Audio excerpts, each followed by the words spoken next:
Hi everyone. So for this week, you read chapter 13 of the Rutledge Handbook, War, Violence, and Social Repair.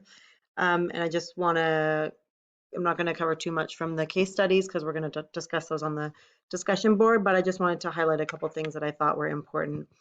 So first, the quote that I took the discussion question from for this week is war undermines the basic conditions of everyday life. That is its purpose. So, and in the book, they talk about how, in war, people target bridges and like main highways and make it difficult for people to move around so that people can't, in order to disrupt basic life, in order to achieve whatever goals they're trying to achieve through the conflict. But this, by its nature, makes it challenging for people to get to health services and for health services to get to people, and that's one of its purposes. So the connection between war and health is very direct. So what I'm asking you to do for your main question is to think about these four different um, examples from all over the world, and some shortly after, like Sergeant Pearson, some way after, like Cesar's article about exhuming the disappeared in Spain. Um, and so it's a really interesting range of locations and case studies for you to think about the sort of conditions of everyday life and the temporality of that when that's occurring in time. One of the things I wanted to draw attention to is the euphemisms of war. I'm sure if you've taken any other class that has to do with war, you've talked about this, but collateral damage is this idea of like, well, we're going to bomb this thing, we're going to do it at nighttime when nobody's working, but um, there'll be like some night staff there, and that will just be collateral damage. And so people become these sort of minimizing statistics or collateral damage that it sort of takes the humans out of the damage that you do, even if you're not targeting civilians. And there's this idea of recent wars being called smart wars because they have technologies and drones, and humans don't have to go into those countries even to bomb them and that sort of thing. But oops, that's obviously not I'm supposed to say most wars. It should say most wars.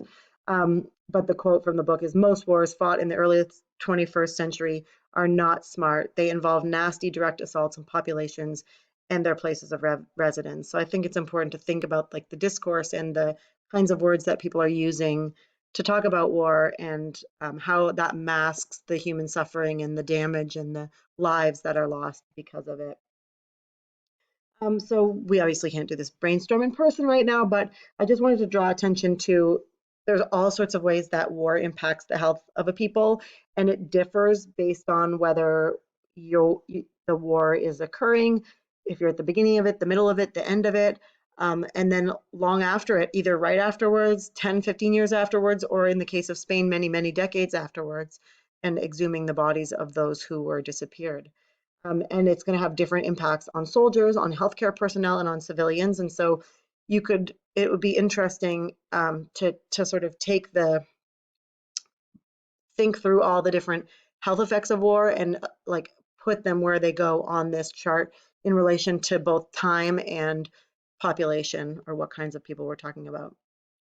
Some of the things that in that brainstorm that I came up with, since I'm a classroom of one over here, this is the brainstorm I came up with, is displacement, forced migration, working conditions, injuries, no chronic or primary care. A lot of times the health services shift to being emergency responses to the injuries of war, but not, giving people their regular checkups and maybe catching like a cancer from early screening, or dealing with someone's high blood pressure, or dealing with someone's ADHD or dyslexia, or all sorts of different things that under ideal circumstances we think were essential services of care.